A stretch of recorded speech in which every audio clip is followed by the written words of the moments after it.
राम रहीम ਦੀ parole ਹੋ ਗਈ ਹੈ, ਬਾਹਰ ਆ ਗਏ ਨੇ 21 ਦਿਨ ਦੇ ਪੈਰੋਲ ਤੇ ਬਾਹਰ ਨੇ। ਕੋਈ ਇਫੈਕਟ ਪੈ ਸਕਦਾ ਚੋਣਾਂ ਨੂੰ ਲੈ ਕੇ? ਔਰ ਜੇਕਰ ਹੁਣ ਉਹਦਾ ਠੇਕਾ ਸਾਰੀਆਂ ਵੋਟਾਂ ਦਾ ਇੱਕ ਬੰਦਾ ਲੈ ਲੈਂਦਾ ਬੈਠਾ, ਚਾਹੇ ਉਹ ਕੋਈ ਬਾਬਾ ਹੋਵੇ, ਚਾਹੇ ਉਹ ਕੋਈ ਬੈਠਾ ਠੇਕੇਦਾਰ ਠੇਕਾ ਕਰਨ ਦਾ ਗੱਲ ਹੋਵੇ, ਤਾਂ ਨਾਗਰਿਕ ਕਿੱਥੇ ਗਿਆ? ਤੁਸੀਂ ਨਾਗਰਿਕ ਦੀ ਹੋਂਦ ਖਤਮ ਕਰ ਦਿੰਦੇ ਹੋ। ਲੀਡਰ ਵੀ ਹੋਂਦ ਖਤਮ ਕਰਨ ਲਈ ਤਿਆਰ ਹੈ, ਬਾਬਾ ਵੀ ਹੋਂਦ ਖਤਮ ਕਰਨ ਲਈ ਤਿਆਰ ਹੈ। ਇਹ ਡੈਮੋਕ੍ਰੇਸੀ ਨਹੀਂ ਹੈ, ਇਹ ਗੈਰ ਜਮਹੂਰੀ ਤਰੀਕਾ ਹੈ, ਅਨਡੈਮੋਕ੍ਰੈਟਿਕ ਐਟੀਟਿਊਡ ਹੈ, ਜਿਹਦੇ ਤੋਂ ਗੁਰੇਜ਼ ਕਰਨਾ ਚਾਹੀਦਾ। ਕਿ ਲੋਕ ਸੋਚਦੇ ਨੇ ਵੀ ਅਸੀਂ ਵੋਟਾਂ ਜਦੋਂ ਪਾਈਏ, ਅਸੀਂ ਆਪਦਾ ਉਮੀਦਵਾਰ ਦੇਖ ਕੇ ਵੋਟਾਂ ਪਾਈਏ, ਕਿਸੇ ਦੇ ਕਹਿਣ ਤੇ ਵੋਟ ਨਾ ਪਾਈਏ। 5 ਸਾਲ ਬਾਅਦ ਇੱਕ ਮੌਕਾ ਮਿਲਦਾ ਇਸ ਤਬਦੀਲੀ ਨੂੰ ਲਿਆਉਣ ਵਿੱਚ, ਸਰਕਾਰ ਬਦਲਣ ਵਿੱਚ। ਬੱਚੇ ਨੌਕਰੀਆਂ ਮੰਗਦੇ ਨੇ, ਫਿਰ ਕੱਲ੍ਹ ਨੂੰ ਬੱਚੇ ਦੀ ਨੌਕਰੀ ਲੈਣ ਵਾਸਤੇ ਕਿ ਡੇਰਿਆਂ ਤੇ ਜਾਓਗੇ ਕਿ ਸਿਆਸਤਦਾਨ ਕੋਲ ਜਾਓਗੇ? ਜਦ ਸਾਡਾ ਸਿਆਸਤਦਾਨ ਵੋਟਾਂ ਵੇਲੇ ਡੇਰੇ 'ਚ ਬੈਠਾ ਦਿਖਾਈ ਦਿੰਦਾ ਹੈ, ਬਾਬੇ ਦੇ ਸਾਹਮਣੇ ਜਾਂ ਬਾਬੇ ਦੇ ਚੇਲਿਆਂ ਦੇ ਸਾਹਮਣੇ ਜਾਂ ਕਿਤੇ ਹੋਰ ਦਿਖਾਈ ਦਿੰਦਾ, ਤਾਂ ਉਹ ਕਾਹਦੇ ਲਈ ਗਿਆ? ਜਿਹੜਾ ਇਸ ਤੋਂ ਪਹਿਲਾਂ ਰੂਟੀਨ 'ਚ ਨਹੀਂ, ਰੂਟੀਨ 'ਚ ਜ਼ਿਆਦਾ ਜਾਂਦਾ ਹੋਵੇ, ਧਾਰਮਿਕ ਨਿੱਜੀ ਮਾਮਲੇ ਦੇ ਤੌਰ 'ਤੇ ਮਤਲਬ ਰੋਜ਼ ਮੱਥਾ ਟੇਕਣ ਤੁਹਾਡਾ ਜਿਹੜਾ ਧਰਮ ਹੈ ਉੱਥੇ ਤੁਸੀਂ ਜਾਂਦੇ ਹੋ, ਆ ਜਾਂਦੇ ਹੋ, ਉਹ ਇੱਕ ਅਲੱਗ ਗੱਲ ਹੈ। ਪਰ ਜਦ ਤੁਸੀਂ ਉਦੋਂ ਜਾਂਦੇ ਹੋ ਤਾਂ ਇਹਦਾ ਮਤਲਬ ਸਿੱਧਾ ਤੇ ਤੁਸੀਂ ਵੋਟ ਲਈ ਜਾਂਦੇ ਹੋ, ਕਿਸੇ ਨੇ ਵੋਟ ਨੂੰ ਪ੍ਰਭਾਵਿਤ ਕਰਨ ਜਾਂਦੇ ਹੋ। ਜਿੰਨਾ ਚਿਰ ਵੋਟਾਂ ਪੈਂਦੀਆਂ ਨੇ ਉਹਨਾਂ ਚਿਰ ਪੋਲੀਟੀਕਲ ਜਿਹੜੇ ਉਮੀਦਵਾਰ ਨੇ, ਪੋਲੀਟੀਕਲ ਲੀਡਰਸ਼ਿਪ ਹੈ, ਉਹਨਾਂ ਤੇ ਰੋਕ ਹੋਣੀ ਚਾਹੀਦੀ ਹੈ ਉਸ ਪੱਧਰ ਦੀ। ਜਾ ਕੇ ਉੱਥੇ ਵੋਟਾਂ ਮੰਗਣ ਤੋਂ, ਡੇਰਿਆਂ 'ਚ ਤੁਸੀਂ ਲੋਕਾਂ ਕੋਲ ਜਾਓ ਵੋਟ ਮੰਗਣ, ਆਪਣੇ ਨਾਗਰਿਕ ਕੋਲ ਜਾਓ, ਆਪਣੇ ਵੋਟਰ ਕੋਲ ਜਾਓ। ਉਹਦੇ ਠੇਕੇਦਾਰ ਕੋਲ ਕਿਉਂ ਜਾਂਦੇ ਹੋ? ਕਿਸੇ ਵੀ ਕੋਲ ਵੀ ਜਿਹੜਾ ਕਹਿੰਦਾ ਮੇਰੇ ਕੋਲ ਇੰਨੀਆਂ ਵੋਟਾਂ ਨੇ। ਨਹੀਂ, ਲੋਕ ਸੋਚਦੇ ਨੇ, ਅਹਿਮ ਤਾਂ ਲੋਕਾਂ ਦਾ ਸਵਾਲ। ਲੋਕ ਨਾ ਸੋਚਣ, ਪਰ ਸਾਨੂੰ ਕਿਸੇ ਪ੍ਰਕਿਰਿਆ 'ਚ ਸੋਚਣ ਲੱਗਣਾ ਪਊਗਾ ਨਾ। ਕਿੰਨਾ ਕੁ ਸੋਚਦੇ ਨੇ? ਬਥੇਰੇ ਸੋਚਦੇ ਵੀ ਨੇ, ਔਰ ਜਿਹੜੇ ਨਹੀਂ ਸੋਚਦੇ ਉਹਨਾਂ ਨੂੰ ਉੱਧਰ ਸੋਚਣ ਲੱਗਣਾ ਪਊ। ਇਸੇ ਕਰਕੇ ਤਾਂ ਫਿਰ ਲੀਡਰ ਤੁਹਾਡੇ ਜਵਾਬਦੇਹ ਨਹੀਂ ਰਹਿੰਦੇ। ਤੁਹਾਡੀ ਕੰਮ ਕਿਉਂ ਕਰਨਗੇ? ਤੁਹਾਡੇ ਬਾਬੇ ਕੋਲ ਚਲੇ ਜਾਣਗੇ ਤੇ ਤੁਹਾਡੇ ਬਾਬਿਆਂ ਨੇ ਪਵਾਤੀਆਂ। ਮਤਲਬ ਬਹੁਤ ਡੇਰੇ ਨੇ, 9000 ਦੇ ਕਰੀਬ ਡੇਰਾ ਹੈ ਪੰਜਾਬ 'ਚ। ਫਿਰ ਉਹ ਬਾਬਿਆਂ ਕੋਲ ਹੀ ਚਲੇ ਜਾਣ ਸਾਰੇ ਤੇ ਤੁਸੀਂ ਵੋਟਾਂ ਪਾ ਦੇਣ। ਤੁਸੀਂ ਕੀ ਮੈਨੀਫੈਸਟੋ ਮੰਗਦੇ ਹੋ? ਫਿਰ ਤੁਹਾਡਾ ਤਾਂ ਰੌਲਾ ਹੀ ਨਹੀਂ, ਤੁਹਾਡਾ ਫੈਸਲਾ ਤਾਂ ਬਾਬਿਆਂ ਨਾਲ ਹੋ। ਇਹਦੇ ਤੋਂ ਤਾਂ ਘੱਟੋ ਘੱਟ ਗੁਰੇਜ਼ ਕਰਨੀ ਚਾਹੀਦੀ ਹੈ ਨਾ ਉਸ ਮਾਮਲੇ 'ਚ। 3 CM ਦੇ ਉਮੀਦਵਾਰ ਸੁਖਬੀਰ ਸਿੰਘ ਬਾਦਲ, ਚਰਨਜੀਤ ਸਿੰਘ ਚੰਨੀ ਤੇ ਭਗਵੰਤ ਮਾਨ। ਇੱਕ ਬਿਆਨਬਾਜ਼ੀ ਕਿ ਇਹਨਾਂ ਦੀ ਵੋਟਾਂ ਕੱਟ ਕੇ ਦੂਸਰੇ ਪਾਸੇ ਭੁਗਤ ਸਕਦੀਆਂ ਨੇ। ਇੱਕੋ ਬਿਆਨਬਾਜ਼ੀ ਜੇ ਗਲਤ ਹੋ ਜਾਂਦੀ ਹੈ ਜਾਂ ਤਰੋੜ ਮੋੜ ਕੇ ਪੇਸ਼ ਕੀਤਾ ਜਾਂਦਾ ਹੈ, ਜਾਂ ਇਹਨਾਂ ਸਿਆਸੀ ਪਾਰਟੀਆਂ ਵਿੱਚੋਂ ਕਿਸੇ ਦਾ ਵੀ ਕੋਈ ਬੈਕਗ੍ਰਾਉਂਡ ਪਿੱਛੋਂ ਚੁੱਕ ਕੇ ਅੱਗੇ ਲੈ ਆਏ ਕਿ ਵੋਟਾਂ ਕੱਟੀਆਂ ਜਾ ਸਕਦੀਆਂ ਨੇ। ਲੌਜੀਕਲੀ ਗੱਲ ਨਾ ਕਰੋ, ਏਜੰਡੇ ਤੇ ਗੱਲ ਨਾ ਕਰੋ, ਮੈਨੀਫੈਸਟੋ ਦੀ ਕਾਟ ਨਾ ਕਰੋ, ਤੇ ਤੁਸੀਂ ਇੱਕ ਦੂਜੇ ਤੇ ਪਰਸਨਲ ਅਟੈਕ ਸਭ ਤੋਂ ਜ਼ਿਆਦਾ ਕਰੋ, ਤੇ ਪਰਸਨਲ ਅਟੈਕ ਵਾਲੀਆਂ ਚੀਜ਼ਾਂ ਹੀ ਲਿਆਉਣਗੇ। ਕਿ ਵਾਕਈ ਪੰਜਾਬ ਦੇ ਵਿੱਚ ਜੇ ਕਿਸੇ ਦੀ ਸਰਕਾਰ ਨਹੀਂ ਬਣਦੀ ਤਾਂ ਅੱਗੇ ਹੋਊਗਾ ਕੀ ਕੇਂਦਰ ਸਰਕਾਰ ਅੱਗੇ ਕਰੂਗੀ? ਹੁਣ ਜੇ ਇਹੋ ਜਿਹਾ ਆਉਂਦੀਆਂ ਨੇ ਬਾਅਦ ਦੇ ਵਿੱਚ, ਤਾਂ ਉਹਦੇ 'ਚ ਕੌਣ ਕਿਹਦੇ ਨਾਲ ਮਿਲ ਜੇ? ਹੁਣ ਪਾਰਟੀਆਂ ਦੇ ਵਿੱਚ ਕੋਈ ਵਿਚਾਰਧਾਰਕ ਫਰਕ ਨਹੀਂ, ਜਿਹੜਾ ਜਿਹਦੇ ਨਾਲ ਮਰਜ਼ੀ ਮਿਲ ਸਕਦਾ। ਜੇ ਤਾਂ ਥੋੜੇ ਬਹੁਤਿਆਂ ਦਾ ਫਰਕ ਰਿਹਾ ਫਿਰ ਤਾਂ ਖਰੀਦੇ ਵੀ ਜਾ ਸਕਦੇ ਨੇ, ਔਰ ਜਿਹੜਾ ਕਿ ਲੋਕ ਅੱਜ ਕੱਲ੍ਹ ਅੰਦਾਜ਼ੇ ਵੀ ਲਾ ਸਕਦੇ ਨੇ ਕਿ ਇਸ ਤੋਂ ਬਾਅਦ ਹੋ ਸਕਦਾ ਅਕਾਲੀ BJP ਦੁਬਾਰਾ ਸਰਕਾਰ ਬਣ ਜਾਏ, ਜੇ ਉਨੀਆਂ ਵੋਟਾਂ ਆ ਜਾਣ। ਤੇ ਨਹੀਂ ਤਾਂ ਉਹ ਬਾਕੀਆਂ 'ਚੋਂ ਤੋੜਨ ਦੀ ਟਰਾਈ, ਕਿਉਂਕਿ ਉਹਦੇ ਕੋਲ ਪੈਸਾ ਵੀ ਸਭ ਤੋਂ ਵੱਧ ਹੈ, ਉਹਦੇ ਕੋਲ ED ਹੈ, ਉਹਦੇ ਕੋਲ ਸਭ ਚੀਜ਼ਾਂ ਨੇ। ਪਰ ਜੇ ਉਦੋਂ ਘੱਟ ਰਹਿ ਗਈਆਂ ਬਹੁਤ, ਉੱਥੇ ਤੱਕ ਉਹ ਨਾ ਗਏ, ਫਿਰ ਉਹਦੀ ਨਹੀਂ ਤਾਂ ਕਾਂਗਰਸ ਵੀ ਇਹ ਟਰਾਈ ਕਰੂਗੀ ਵੀ ਚਲੋ ਆਪ ਦੇ ਨਾਲ ਹੀ ਮਿਲ ਕੇ ਬਣ ਜੇ। ਜੀ BJP ਨੂੰ ਦੇਸ਼ ਦੇ ਵਿੱਚ ਜੇ ਚੈਲੰਜ ਕਰਨਾ ਤਾਂ ਸਾਡੀ ਸਰਕਾਰ ਬਣ ਜੇ। ਕਿ BJP ਦੂਜੀ ਪਾਰਟੀ ਨੂੰ ਕਿਸੇ ਨੂੰ ਵੀ ਸਪੋਰਟ ਕਰ ਸਕਦੀ ਹੈ ਜੇ ਕਿਸੇ ਨੂੰ 5-7 ਸੀਟਾਂ ਦੇ ਪਿੱਛੋਂ ਰਹਿ ਵੀ ਜਾਂਦੀ ਕੋਈ ਸੱਤਾ ਵਿੱਚ ਸਰਕਾਰ, ਜਾਂ ਬਾਕੀ ਸਿਆਸੀ ਪਾਰਟੀਆਂ ਸੋਚਦੀਆਂ ਨੇ ਠੀਕ ਹੈ BJP ਨਾਲ ਗੱਠਜੋੜ ਕਰ ਲਈਏ, ਚਾਹੇ ਆਮ ਆਦਮੀ ਪਾਰਟੀ ਹੈ, ਚਾਹੇ ਸ਼੍ਰੋਮਣੀ ਅਕਾਲੀ ਦਲ ਹੈ, ਚਾਹੇ ਕਿਸਾਨ ਵਾਲੇ ਨੇ, ਚਾਹੇ ਕੋਈ ਵੀ ਬਹੁਤ ਪਾਰਟੀ ਹੈ। ਮੈਨੂੰ ਲੱਗਦਾ ਕਿ ਕਾਂਗਰਸ ਤੋਂ ਬਿਨਾਂ ਬਾਕੀ ਕੋਈ ਕਿਸੇ ਨਾਲ ਵੀ BJP ਅਲਾਇੰਸ ਕਰ ਹੀ ਸਕਦਾ। ਆਮ ਆਦਮੀ ਪਾਰਟੀ ਤੇ BJP ਦਾ ਹੋ ਸਕਦਾ ਪੰਜਾਬ 'ਚ। ਪੋਲੀਟਿਕਸ 'ਚ ਕੁਝ ਵੀ ਹੋ ਸਕਦਾ। ਤੁਸੀਂ ਇਹ ਦੇਖੋ, ਜਿਹੋ ਜੀ ਪੋਲੀਟਿਕਸ ਸਾਡੇ ਹੈ, ਸਾਡੇ ਕਦਰਾਂ ਕੀਮਤਾਂ ਵਾਲੀ ਪੋਲੀਟਿਕਸ ਨਹੀਂ ਹੈ। 17 ਵਾਂਗੂ ਕਿ ਆਮ ਪਾਰਟੀ ਦੁਬਾਰਾ ਵੇਵ ਹੋਏਗੀ 22 ਦੇ ਵਿੱਚ, ਕਿ ਬਾਜੀ ਮਾਰ ਲੂਗੀ। ਔਰ ਜਦੋਂ ਉਹਨਾਂ ਨੂੰ ਲੱਗਿਆ ਕਿ ਆਮ ਆਦਮੀ ਪਾਰਟੀ ਆਉਣ ਦੇ ਨੇੜੇ ਤੇੜੇ ਹੈ, ਆਮ ਆਦਮੀ ਪਾਰਟੀ ਦਾ ਵਜੂਦ ਵੱਧ ਰਿਹਾ, ਤਾਂ ਜੇ ਤੁਸੀਂ ਉਹਨਾਂ ਦਿਨਾਂ 'ਚ ਅਮਰਿੰਦਰ ਸਿੰਘ ਤੇ ਸੁਖਬੀਰ ਬਾਦਲ ਦੇ ਬਿਆਨ ਦੇਖੋਗੇ, ਉਹ ਲਗਭਗ ਇੱਕੋ ਜਿਹੇ ਨਜ਼ਰ ਆਉਂਦੇ ਸੀ ਕਿ ਕੇਜਰੀਵਾਲ ਖਾਲਿਸਤਾਨੀਆਂ ਨਾਲ ਰਲ ਗਿਆ ਜੀ। ਬਾਕੀ ਮੌੜ ਬੰਬ ਬਲਾਸਟ, ਫਿਰ ਜਿਹੜਾ ਉਹ ਮੁਕਤਸਰ ਦੇ ਵਿੱਚ ਜਾਂ ਕਿੱਥੇ ਜਾ ਕੇ ਉਹ ਰਿਹਾ ਕੇਜਰੀਵਾਲ ਇੱਕ ਘਰ ਦੇ ਵਿੱਚ, ਬਾਅਦ ਦੇ ਵਿੱਚ ਲੱਭਿਆ ਵੀ ਉਹ ਤਾਂ ਜੀ ਬੰਦਾ ਜੀ ਸ਼ਾਇਦ ਖਾਲਿਸਤਾਨੀ ਹੈ ਜੇ ਹੈ ਉਹ ਉਸ ਟਾਈਪ ਦੀ ਇੱਕ ਤਰਤੀਬ ਬਣਾਈ, ਤੇ ਜਿਹਦੇ ਨਾਲ ਸ਼ਾਇਦ ਇੱਕ ਜਿਹੜਾ ਵਰਗ ਸੀ ਹਿੰਦੂ ਸੈਂਟੀਮੈਂਟ ਜਿਹਨੂੰ ਇੱਥੇ ਅਸੁਰੱਖਿਆ ਹੁੰਦੀ ਆ ਉਸ ਮਾਮਲੇ ਦੇ ਨਾਲ ਕਹਿੰਦੇ ਨੇ, ਤੇ ਉਹਦੇ 'ਚ ਇੱਕ ਸ਼ਹਿਰੀ ਵੋਟਾਂ ਦਾ ਬੜਾ ਵੱਡਾ ਪੈਟਰਨ ਸੀ ਜਿਹੜਾ ਉਹ ਇੱਕ ਪਾਸੇ ਚਲਾ ਗਿਆ, ਕਾਂਗਰਸ ਪਾਸੇ ਝੁਕ ਗਿਆ।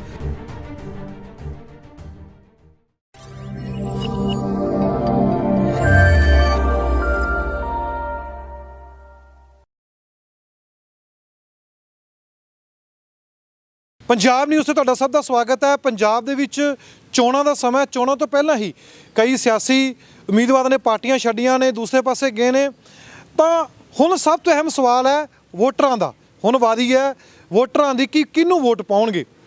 ਕਿ ਪੰਜਾਬ ਦੇ ਲੋਕ ਇਹ ਸੋਚਦੇ ਨੇ ਕਿ ਕੋਈ ਅਲੱਗ ਪਾਰਟੀ ਆਉਣੀ ਚਾਹੀਦੀ ਹੈ, ਜਾਂ ਪੰਜਾਬ ਦੇ ਲੋਕ ਇਹ ਸੋਚਦੇ ਨੇ ਕਿ ਸ਼੍ਰੋਮਣੀ ਅਕਾਲੀ ਦਲ ਜਾਂ ਕਾਂਗਰਸ ਪਾਰਟੀ ਸੱਤਾ ਵਿੱਚ ਰਹੀ ਹੈ, ਕਿ ਹੁਣ ਆਮ ਆਦਮੀ ਪਾਰਟੀ ਆਉਣੀ ਚਾਹੀਦੀ ਹੈ। ਕਿ ਪੰਜਾਬ ਦੇ ਲੋਕ ਮੁੱਦਿਆਂ ਦੀ ਗੱਲ ਕਰਦੇ ਨੇ, ਚਾਹੇ ਉਮੀਦਵਾਰ ਕੋਈ ਵੀ ਕਿਸੇ ਵੀ ਸਿਆਸੀ ਪਾਰਟੀ ਦਾ ਹੋਵੇ, ਕਿ ਮੁੱਦਿਆਂ ਦੀ ਵੀ ਗੱਲ ਹੁੰਦੀ ਹੈ। ਉਹ ਕੀ ਪੰਜਾਬ ਦੇ ਉਮੀਦਵਾਰ ਜੋ ਇਲੈਕਸ਼ਨਾਂ ਚੋਣਾਂ ਲੜਦੇ ਨੇ ਕਿ ਉਹ ਵੀ ਪੰਜਾਬ ਦੇ ਸਿਰ 3 ਲੱਖ ਕਰੋੜ ਕਰਜ਼ਾ ਹੈ, ਹੈਲਥ ਹੋ ਗਿਆ, ਐਜੂਕੇਸ਼ਨ ਹੋ ਗਈ, ਇਸ ਉੱਪਰ ਵੀ ਚਰਚਾ ਹੁੰਦੀ ਹੈ। ਨੌਜਵਾਨ ਜੋ ਹੈ ਬਾਹਰ ਜਾ ਰਿਹਾ ਹੈ ਪੰਜਾਬ ਤੋਂ, ਵਜ੍ਹਾ ਇੱਕੋ ਹੀ ਹੈ ਕਿ ਪੰਜਾਬ ਦੇ ਵਿੱਚ ਨੌਕਰੀਆਂ ਨਹੀਂ ਹੈਗੀਆਂ। ਕਿ ਇਸ ਉੱਪਰ ਵੀ ਗੱਲਬਾਤ ਹੁੰਦੀ ਹੈ ਜਾਂ ਗੱਲਬਾਤ ਹੁੰਦੀ ਹੈ ਫਰੀ ਦੇ ਦਾਅਵਿਆਂ ਨੂੰ ਲੈ ਕੇ। ਹੁਣ ਸਭ ਤੋਂ ਅਹਿਮ ਸਵਾਲ ਹੋ ਜਾਂਦਾ, ਪੰਜਾਬ ਦੇ ਵਿੱਚ 5 ਪਾਰਟੀਆਂ ਨੇ, 2000 ਤੋਂ ਵੱਧ ਉਮੀਦਵਾਰ ਪੰਜਾਬ ਦੇ ਵਿੱਚ ਖੜੇ ਹੋਏ ਨੇ। ਕੀ ਪੰਜਾਬ ਦੇ ਵਿੱਚ ਇੱਕ ਮੈਜੋਰਟੀ ਦੇ ਨਾਲ ਸਰਕਾਰ ਸੱਤਾ ਵਿੱਚ ਆ ਜਾਊਗੀ? ਜੇ ਨਹੀਂ ਆਉਂਦੀ ਸਰਕਾਰ ਮੈਜੋਰਟੀ ਦੇ ਨਾਲ, ਫਿਰ ਅੱਗੇ ਕੀ ਕਦਮ ਹੋਊਗਾ? ਚਰਚਾ ਇਸ ਉੱਪਰ ਵੀ ਕਰਾਂਗੇ। ਚਰਚਾ 17 ਦੀ ਵੋਟਾਂ ਤੇ ਵੀ ਕਰਾਂਗੇ। ਜੋ ਵੇਵ ਸੀ ਆਮ ਆਦਮੀ ਪਾਰਟੀ ਦੀ, ਕੀ ਦੁਬਾਰਾ ਬਣ ਪਾਏਗੀ? ਸਾਡੇ ਨਾਲ ਮੌਜੂਦ ਨੇ ਸੀਨੀਅਰ ਪੱਤਰਕਾਰ ਹਮੀਦ ਸਿੰਘ, ਆਪਾਂ ਉਹਨਾਂ ਨਾਲ ਗੱਲਬਾਤ ਕਰਾਂਗੇ। ਸਭ ਦਾ ਸਵਾਗਤ ਹੈ ਪੰਜਾਬ ਨਿਊਜ਼ ਵਿੱਚ। ਜੀ ਸ਼ੁਕਰੀਆ। ਸਭ ਪਹਿਲਾਂ ਮੇਰਾ ਸਵਾਲ ਹੈ ਕਿ 5 ਪਾਰਟੀਆਂ ਨੇ, ਆਪਾਂ ਪਿਛਲੇ ਪੰਜਾਬ ਦਾ ਆਪਾਂ ਦੇਖਦੇ ਆਈਏ 66 ਤੋਂ ਬਾਅਦ ਲਗਾਤਾਰ ਹੀ ਕਿਵੇਂ ਨਾ ਕਿਵੇਂ ਕਰਕੇ ਸੱਤਾ ਵਿੱਚ ਸਰਕਾਰ ਆ ਜਾਂਦੀ ਸੀ। ਪਰ ਹੁਣ ਚਲੋ ਇਹ ਚਰਚਾ ਬਣੀ ਹੋਈ ਹੈ, ਸੋਸ਼ਲ ਮੀਡੀਆ ਦੀ ਗੱਲ ਕਰੀਏ, ਆਮ ਵਿਅਕਤੀ ਵੀ ਇਹ ਕਹਿੰਦਾ ਕਿ ਖਿਚੜੀ ਬਣੂਗੀ। ਕਿ ਵਾਕਈ ਪੰਜਾਬ ਦੇ ਵਿੱਚ ਜੇ ਕਿਸੇ ਦੀ ਸਰਕਾਰ ਨਹੀਂ ਬਣਦੀ ਤਾਂ ਅੱਗੇ ਹੋਊਗਾ ਕੀ ਕੇਂਦਰ ਸਰਕਾਰ ਅੱਗੇ ਕਰੂਗੀ? ਅਸਲ ਦੇ ਵਿੱਚ ਇਹ ਹੈ ਕਿ ਵੱਧ ਤੋਂ ਵੱਧ ਖਿਚੜੀ ਬਣੂਗੀ, ਇੱਥੋਂ ਤੱਕ ਆ ਰਿਹਾ ਨਾ। ਮਤਲਬ ਹਜੇ ਤਾਂ ਪੰਜਾਬ 'ਚ ਪਿਛੋਕੜ ਦੇ ਵਿੱਚ ਤਾਂ ਨਾਰਮਲੀ ਕੋਈ ਨਾ ਕੋਈ ਧਿਰ ਜਿੱਤਦੀ ਹੋ ਰਹੀ ਹੈ ਬਹੁਤੀ। ਜਿਹੜੇ ਪ੍ਰੀ ਪੋਲ ਅਲਾਇੰਸ ਨੇ, ਜਿਹਨੂੰ ਕਹਿੰਦੇ ਵੀ ਚੋਣਾਂ ਤੋਂ ਪਹਿਲਾਂ ਅਲਾਇੰਸ ਗੱਠਜੋੜ ਵਾਲੀ, ਜਿਵੇਂ ਕਦੇ ਅਕਾਲੀ ਬੀਜੇਪੀ ਗੱਠਜੋੜ ਸੀ, ਕਿਸੇ ਕਮਿਊਨਿਸਟ ਤੇ ਕਾਂਗਰਸ ਦੇ ਗੱਠਜੋੜ ਸੀ, ਇਹ ਜਿੱਤ ਜਾਂਦੇ ਸੀ ਨਾਰਮਲੀ। ਔਰ ਪਿਛਲੇ 17 ਦੇ ਵਿੱਚ ਵੀ ਇਹ ਲੱਗ ਰਿਹਾ ਸੀਗਾ ਵੀ ਸ਼ਾਇਦ ਖਿਚੜੀ ਬਣੇ, ਜਿਹੋ ਜਿਹਾ ਮਾਹੌਲ ਜਾ ਰਿਹਾ ਸੀ। ਉਹ ਚਲਦੇ ਪਤਾ ਨਹੀਂ ਕਿ ਉਹ ਕਾਂਗਰਸ ਨੂੰ 77 ਸੀਟਾਂ ਆ ਗਈਆਂ, ਅਲੱਗ-ਅਲੱਗ ਟਾਈਪ ਦਾ ਮਾਹੌਲ ਇੱਕ ਬਦਲਿਆ। ਪਰ ਹੁਣ ਜੇ ਮੰਨ ਲਓ ਆ ਵੀ ਜਾਂਦੀ ਹੈ, ਜਿਹੜਾ ਬਿਲਕੁਲ ਇਸ ਸਮੇਂ ਜਦੋਂ ਆਪਾਂ 10-12 ਦਿਨ ਪਹਿਲਾਂ ਸੋਚ ਰਹੇ ਹਾਂ ਇਲੈਕਸ਼ਨ ਤੋਂ, ਇਹ ਲੱਗਦਾ ਲੋਕਾਂ ਦੇ ਅੰਦਾਜ਼ੇ ਜ਼ਿਆਦਾਤਰ ਇਹ ਨੇ ਕਿ ਵਿਧਾਨ ਸਭਾ 'ਚ ਕਿਸੇ ਨੂੰ ਵੀ ਬਹੁਮਤ ਫਿਲਹਾਲ ਨਾ ਆਵੇ। ਕਿਸੇ ਨੂੰ 40 ਸੀਟਾਂ ਆ ਜਾਣ, ਕਿਸੇ ਨੂੰ 35 ਆ ਜਾਣ, ਕਿਸੇ ਨੂੰ 25 ਆ ਜਾਣ, ਕਿਸੇ ਨੂੰ ਕਿੰਨੀ ਆ ਜਾਣ, ਉਹ ਅਲੱਗ-ਅਲੱਗ ਟਾਈਪ ਦਾ। ਪਰ ਆਫਟਰ ਪੋਲ ਅਲਾਇੰਸ ਹੋ ਜਾਂਦੇ ਨੇ। ਮਤਲਬ ਜੇ ਪ੍ਰੀ ਪੋਲ ਅਲਾਇੰਸ ਨਹੀਂ ਜਾਂ ਆਫਟਰ ਪੋਲ ਅਲਾਇੰਸ ਹੈ। ਮੰਨ ਲਓ ਜਿਵੇਂ ਹੁਣ ਆਮ ਆਦਮੀ ਪਾਰਟੀ ਦੀ ਸਰਕਾਰ ਆਈ ਸੀ 2013 'ਚ ਦਿੱਲੀ ਦੇ ਵਿੱਚ ਸਰਕਾਰ ਦੇ ਤੌਰ ਦੇ ਉੱਤੇ ਇਹ ਸੀਗਾ ਕਿ ਆਮ ਆਦਮੀ ਪਾਰਟੀ ਤਾਂ ਉਦੋਂ ਆਏ ਸੀ, ਬਾਕੀ ਤਾਂ ਸਭ ਕਰਪਟ ਨੇ ਟੋਟਲ। ਉਦੋਂ ਉਹ ਫਰੈਸ਼ ਕੈਂਡੀਡੇਟ ਸੀ, ਪਾਰਟੀਆਂ 'ਚੋਂ ਆਏ, ਉਹਨਾਂ ਨੇ ਉਦੋਂ ਬੰਦੇ ਵੀ ਨਹੀਂ ਸੀ ਲਏ ਉੱਥੇ ਬਹੁਤੇ, ਔਰ ਇੱਕ ਨਵੇਂ ਨਜ਼ਰੀਏ 'ਚੋਂ ਆਈ ਸੀ ਵੀ ਅਸੀਂ ਅਲਾਇੰਸ ਨਹੀਂ ਕਰਨਾ। ਤੇ ਉਹ ਜਿਹੜੀਆਂ ਚੋਣਾਂ ਹੋਈਆਂ ਸੀ ਉਸ ਤੋਂ ਬਾਅਦ 8 ਕਾਂਗਰਸ ਦੇ ਆਏ ਸੀ, ਤੇ 8 ਕਾਂਗਰਸ ਦੇ ਨਾਲ ਸਰਕਾਰ ਬਣਦੀ ਸੀ, ਤੇ ਨਹੀਂ ਤਾਂ ਨਹੀਂ ਸਰਕਾਰ ਬਣਦੀ ਸੀ।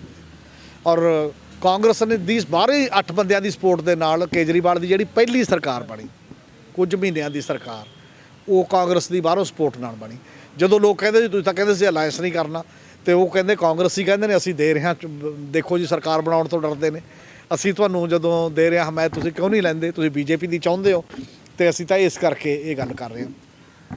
ਇਸੇ ਤਰ੍ਹਾਂ ਹੁਣ ਜੇ ਇਹੋ ਜਿਹਾ ਆਉਂਦੀਆਂ ਨੇ ਬਾਅਦ ਦੇ ਵਿੱਚ, ਤਾਂ ਉਹਦੇ 'ਚ ਕੌਣ ਕਿਹਦੇ ਨਾਲ ਮਿਲ ਜੇ। ਹੁਣ ਪਾਰਟੀਆਂ ਦੇ ਵਿੱਚ ਕੋਈ ਵਿਚਾਰਧਾਰਕ ਫਰਕ ਨਹੀਂ, ਜਿਹੜਾ ਜਿਹਦੇ ਨਾਲ ਮਰਜ਼ੀ ਮਿਲ ਸਕਦਾ। ਜੇ ਤਾਂ ਥੋੜ੍ਹੇ ਬਹੁਤਿਆਂ ਦਾ ਫਰਕ ਰਿਹਾ, ਫਿਰ ਤਾਂ ਖਰੀਦੇ ਵੀ ਜਾ ਸਕਦੇ ਨੇ। ਜਿਵੇਂ ਕਿ ਨਾਰਮਲ ਸੀ ਹਰਿਆਣੇ 'ਚ ਬਣੀ ਸੀ, ਭਾਜਪਾ ਨੂੰ ਨਹੀਂ ਸੀਗਾ ਪਹਿਲੀ, ਜਦੋਂ ਭਾਜਪਾ ਦੀ ਸਰਕਾਰ ਬਣੀ ਉਦੋਂ ਪਹਿਲਾਂ ਹੁੱਡੇ ਦੀ ਸਰਕਾਰ ਬਣੀ, ਉਹਨੇ ਅਲੱਗ ਟਾਈਪ ਦੇ ਜਿਹੜੇ ਬਿਸ਼ਨੋਈ ਦੇ ਬੰਦੇ ਸੀ, ਭਜਨ ਲਾਲ ਦੇ ਮੁੰਡੇ ਦੇ ਨਾਲ ਜੀ, ਉਹ 5 ਦੇ 5 ਬੰਦੇ ਆਪਣੇ ਨਾਲ ਲਾ ਲਏ, ਤੇ ਬਾਅਦ ਦੇ ਵਿੱਚ ਮੁਕੱਦਮਾ ਚੱਲਿਆ, 5 ਸਾਲ ਨਿਕਲ ਗਏ, ਉਦੋਂ ਬਾਅਦ ਪਤਾ ਲੱਗਿਆ। ਫਿਰ ਪਿਛਲੇ ਵਾਰ ਆਇਆ ਤੇ ਉਹਨਾਂ ਨੇ ਜਿਹੜੀਆਂ 13-14 ਸੀਟਾਂ ਜਿਹੜੀਆਂ ਚੌਟਾਲੇ ਗਰੁੱਪ 'ਚੋਂ ਟੁੱਟੀਆਂ ਸੀ, ਦੇਵੀ ਲਾਲ ਦੇ ਮਤਲਬ ਇੱਕ ਦੂਜਾ ਪੋਤਾ ਜੀ ਉਹਦੇ ਨਾਲ ਆਈਆਂ ਸੀ, ਉਹਨਾਂ ਨੇ ਉਹਨਾਂ ਨਾਲ ਅਲਾਇੰਸ ਕਰ ਲਿਆ, ਚਾਹੇ ਇੱਕ ਦੂਜੇ ਨਾਲ ਲੜ ਕੇ ਆਏ ਸੀਗੇ। ਇਸ ਲਈ ਸਾਡੀ ਡੈਮੋਕ੍ਰੇਸੀ ਦੇ ਵਿੱਚ ਕੋਈ ਵਿਚਾਰਧਾਰਕ ਲਾਈਨ ਖਿੱਚੀ ਜਾਵੇ, ਮੈਂ ਇਹਦੇ ਨਾਲ ਜਾਣਾ ਹੀ ਨਹੀਂ, ਮੈਂ ਇਹਦੇ ਨਾਲ ਜਾਣਾ, ਇਹ ਨਹੀਂ ਹੈ। ਔਰ ਜਿਹੜਾ ਵੀ ਬੰਦਾ, ਤੈਨੂੰ ਦੱਸਦਾ ਵੀ ਇੱਕ ਵਾਰ ਚੁਣਿਆ ਗਿਆ ਨਾ, ਉਹ ਬੰਦਾ ਕਿਸੇ ਵੀ ਰੂਪ 'ਚ ਦੁਬਾਰਾ ਚੋਣ ਨਹੀਂ ਚਾਹੁੰਦਾ। ਉਹਨੂੰ ਲੱਗਦਾ ਖਬਰ ਹੈ ਦੁਬਾਰਾ ਤਾਂ ਚੁਣੇ ਜਾਈਏ ਤੇ ਦੁਬਾਰਾ ਕਿੱਧਰ ਜਾਵਾਂਗੇ।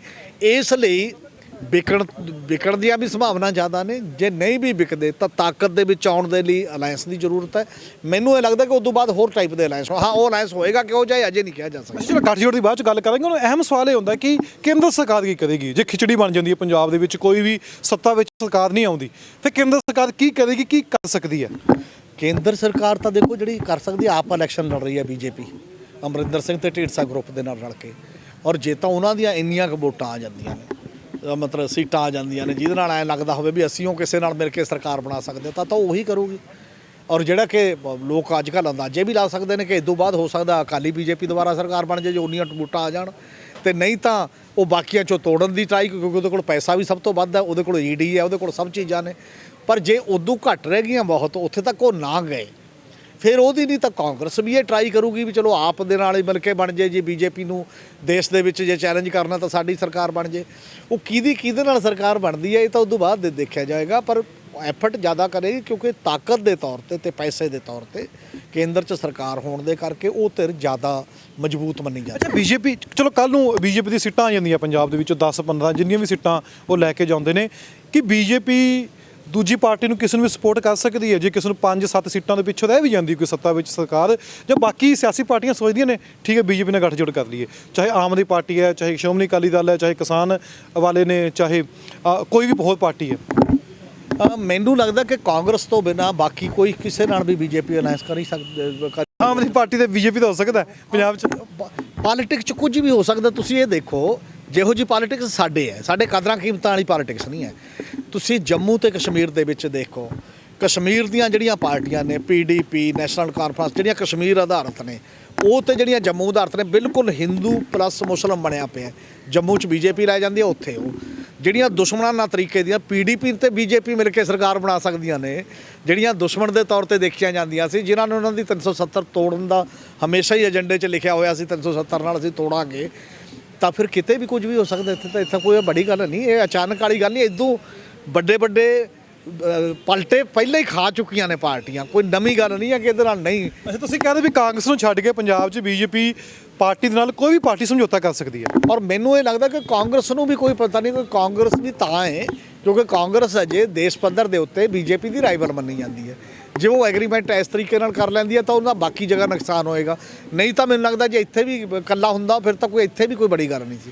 ਕਈ ਅੰਡਰਹੈਂਡ ਚੀਜ਼ਾਂ ਚੱਲਦੀਆਂ ਨੇ ਜਾਂ ਨੈਸ਼ਨਲ ਲੈਵਲ ਤੇ ਵੀ ਇਹ ਚੱਲੀਆਂ ਨੇ। ਜਦੋਂ ਯੂਨਾਈਟਿਡ ਫਰੰਟ ਦੀ ਗਵਰਨਮੈਂਟ ਸੀ ਉਦੋਂ ਬੀਜੇਪੀ, ਜਦੋਂ BP ਸਿੰਘ ਬਣਿਆ ਸੀ, ਨੈਸ਼ਨਲ ਫਰੰਟ ਦੀ ਗਵਰਨਮੈਂਟ ਸੀ, ਉਦੋਂ ਬੀਜੇਪੀ ਸੱਤਾ 'ਚ ਨਹੀਂ ਸੀ, ਪਰ ਬਾਹਰੋਂ ਤਾਂ ਸਪੋਰਟ ਸੀ, ਨਹੀਂ ਤਾਂ ਮੈਜੋਰਟੀ ਨਹੀਂ ਸੀ ਮਿਲਦੀ। ਜਿਹੜੇ ਸੋ ਕਾਲਡ ਨੈਸ਼ਨਲਿਸਟ ਜਾਂ ਸੈਕੂਲਰ ਜਾਂ ਜਿਹੜੇ ਬੰਦੇ ਕਹਿੰਦੇ ਸੀ ਬੀਜੇਪੀ ਨਾਲ ਨਹੀਂ ਜਾਣਾ, ਸਾਡੇ ਦੇਸ਼ 'ਚ ਇਹੋ ਜਿਹੀਆਂ ਕੋਲੀਸ਼ਨਾਂ ਚੱਲੀਆਂ ਨੇ। ਬਾਹਰੋਂ ਰਹਿ ਕੇ ਹਮਾਇਤ, ਸਰਕਾਰ 'ਚ ਨਹੀਂ ਹਮਾਇਤ ਹੋਏਗੀ ਤਾਂ ਬਾਹਰੋਂ ਰਹਿ ਕੇ ਹਮਾਇਤ ਕਰ ਦੇਣਗੇ। ਜਾਂ ਬਾਹਰ ਵੋਟਾਂ ਦੇ ਵੇਲੇ ਜਦੋਂ VOTING ਹੁੰਦੀ ਹੈ ਉਹ ਅੰਦਰ ਨਹੀਂ ਰਹਿਣਗੇ, ਉਹ ਬਾਈਕਾਟ ਕਰ ਜਾਣਗੇ, ਬਾਹਰ ਵਾਕਆਊਟ ਕਰ ਜਾਣਗੇ।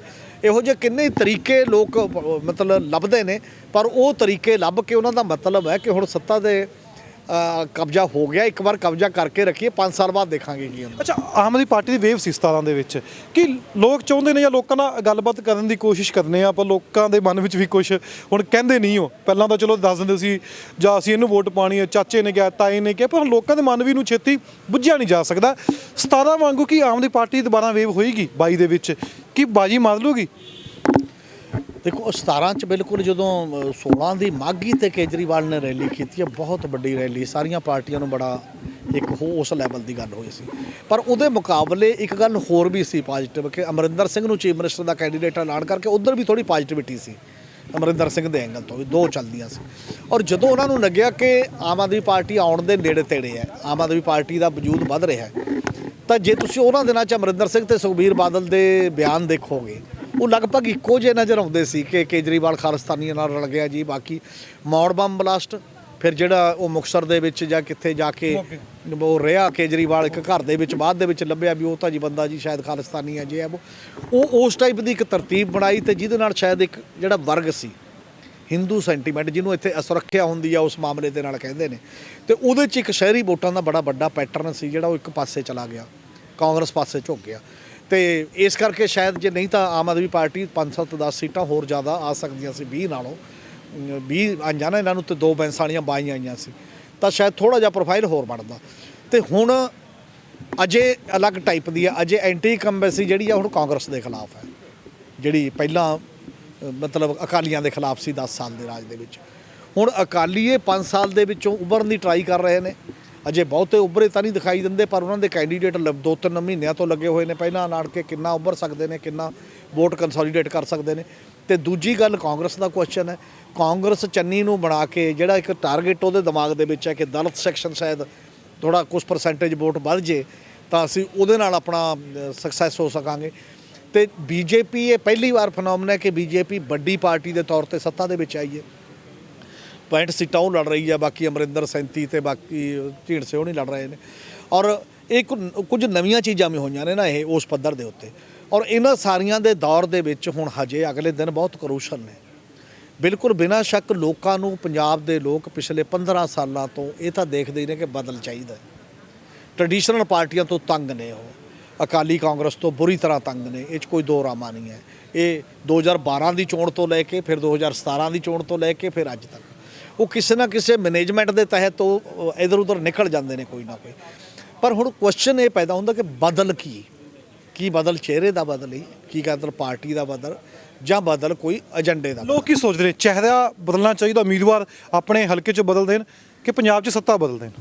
ਮੈਨੂੰ ਇਹ ਲੱਗਦਾ ਕਿ ਲੋਕ ਚਾਹੁੰਦੇ ਤਾਂ ਅਸਲ 'ਚ ਬਦਲਨੇ, ਜੋ ਲੋਕਾਂ ਦੀ ਖਾਹਿਸ਼ ਹੁੰਦੀ ਹੈ ਉਹ ਤਾਂ ਇਹ ਵੀ ਪੰਜਾਬ ਵਿਕਸਿਤ ਹੋਵੇ, ਚੰਗਾ ਹੋਵੇ। ਆ ਇੱਕ ਐਡਾ ਵੱਡਾ ਅੰਦੋਲਨ ਇਸੇ ਕਰਕੇ ਲੜ ਕੇ ਹਟੇ ਨੇ ਕਿ ਸਾਡਾ ਭਵਿੱਖ ਵਧੀਆ ਬਣੇ, ਸਾਡੇ ਬੱਚੇ ਪ੍ਰਵਾਸ ਕਰ ਰਹੇ ਨੇ ਉਹ ਨਾ ਕਰਨ, ਸਾਡਾ ਪਾਣੀ ਬਚੇ, ਸਾਡਾ ਆਬੋ ਹਵਾ ਬਚੇ, ਸਾਡਾ ਰੁਜ਼ਗਾਰ ਹੋਵੇ, ਸਿੱਖਿਆ ਸਿਹਤ ਚੰਗੀ ਹੋਵੇ। ਭਾਵਨਾ ਤਾਂ ਇਹੀ ਹੈ।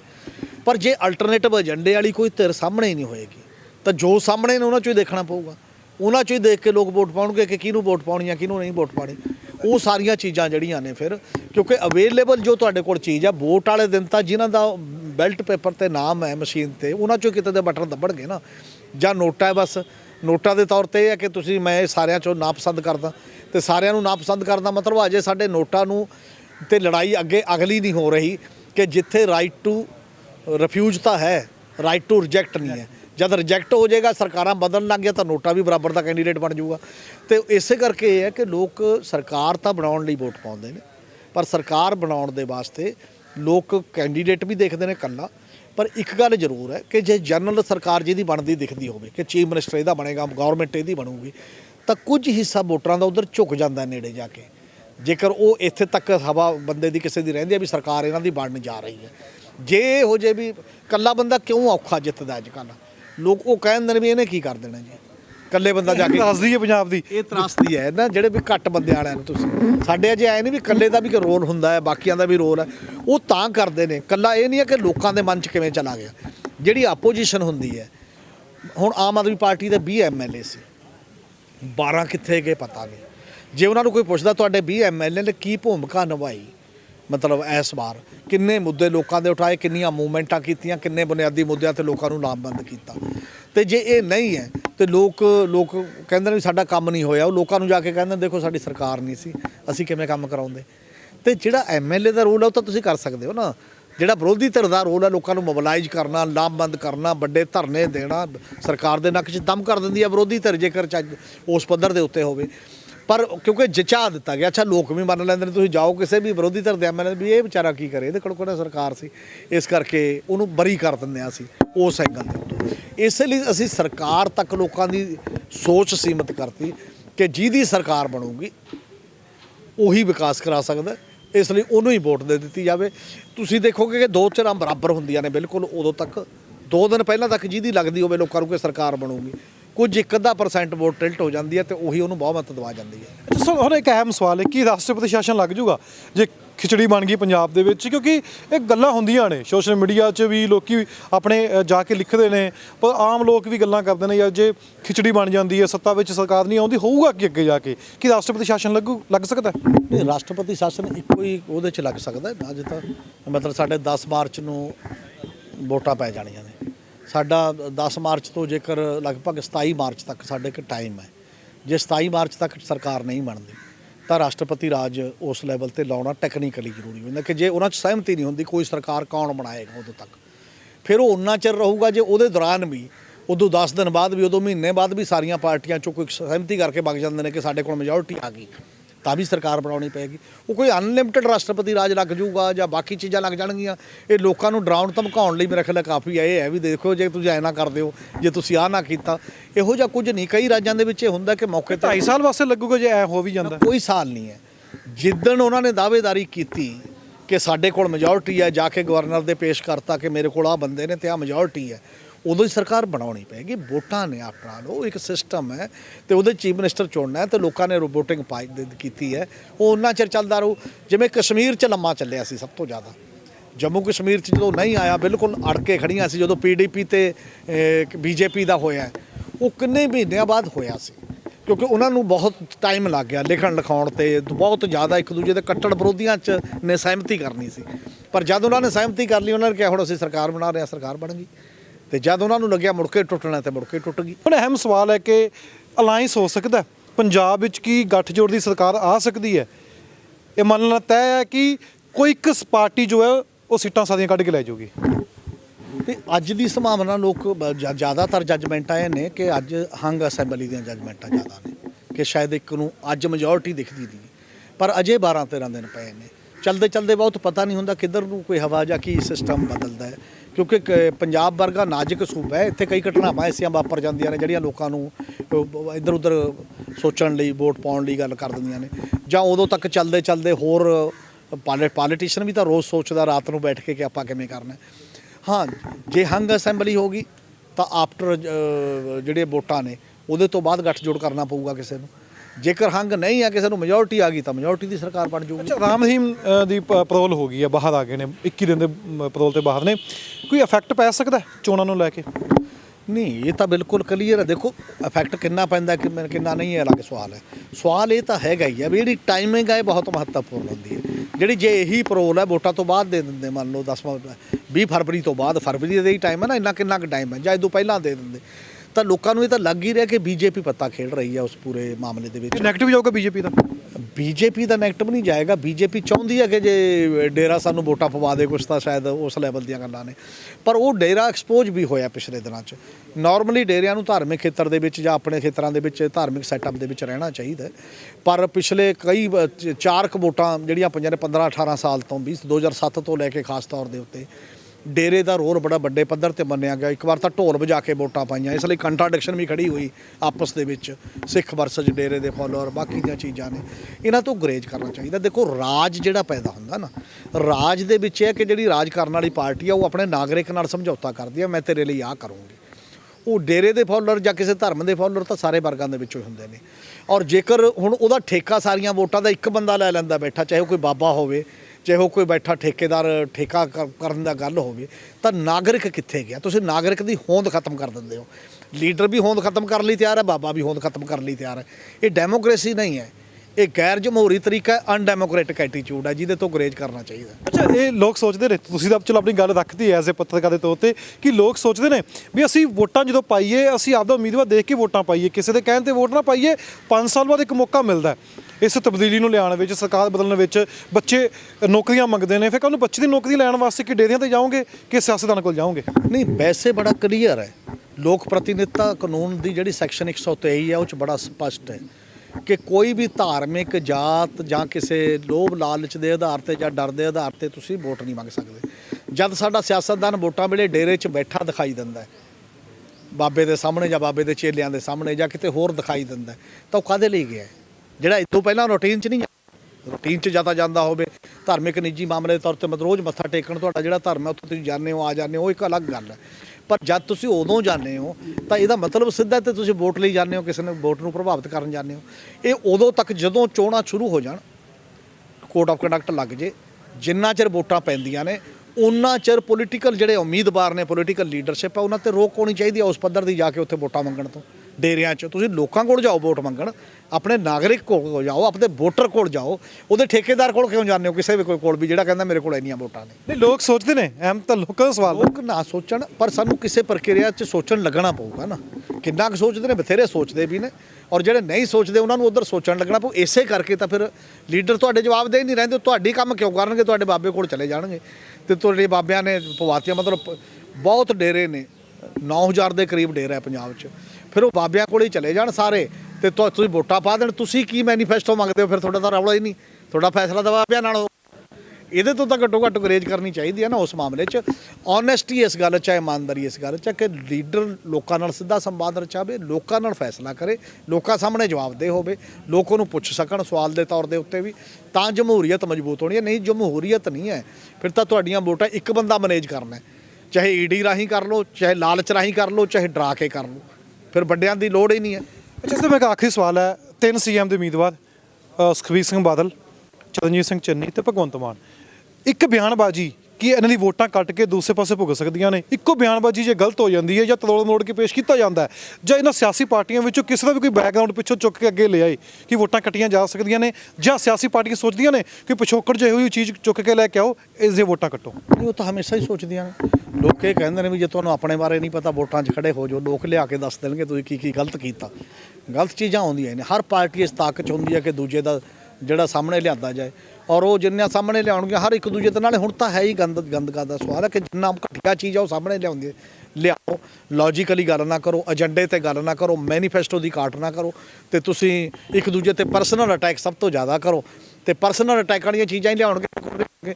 ਬਿਲਕੁਲ ਉਹਦਾ ਬਹੁਤ ਇੱਕ ਲੈਵਲ ਦਾ ਅਸਰ ਪੈਂਦਾ ਜੇ ਇੱਕ ਦੂਜੇ ਦੀਆਂ ਗਲਤ ਚੀਜ਼ਾਂ ਕੋਈ ਵੀ ਆਉਣਗੀਆਂ। ਜਿੱਡਾ ਕੋ ਮਾਮਲਾ ਹੈ, ਜਿੰਨੇ ਕੁ ਲੋਕ ਉਹਦੇ ਨਾਲ ਜੁੜੇ ਹੁੰਦੇ ਨੇ, ਜਿੰਨੇ ਕਿ ਸੰਵੇਦਨਸ਼ੀਲ ਹੁੰਦੇ ਨੇ ਕਿਸੇ ਮੁੱਦੇ ਪ੍ਰਤੀ, ਉਹਨਾਂ ਕੋ ਉਹਦੇ ਤੇ ਅਸਰ ਪੈਂਦਾ। ਬਿਆਨਬਾਜ਼ੀ ਹੁਣ ਬਹੁਤ ਸੋਚ ਸਮਝ ਕੇ ਕਰਨੀ ਪੈਣੀ ਇਹਨਾਂ ਨੂੰ। ਉਹ ਤਾਂ ਕਰਨੀ ਚਾਹੀਦੀ ਹੈ, ਵੈਸੇ ਹੀ ਸੋਚ ਸਮਝ ਕੇ ਕਰਨੀ ਚਾਹੀਦੀ ਹੈ ਕਿ ਸੱਭਿਅਕ ਮਨੁੱਖ ਨੂੰ, ਪਰ ਜਿਹੜਾ ਬੰਦਾ ਲੀਡਰ ਬਣਨਾ ਚਾਹੁੰਦਾ ਉਹਨੂੰ ਤਾਂ ਹੋਰ ਵੀ ਸੋਚ ਸਮਝ ਕੇ ਕਰਨੀ ਚਾਹੀਦੀ ਹੈ।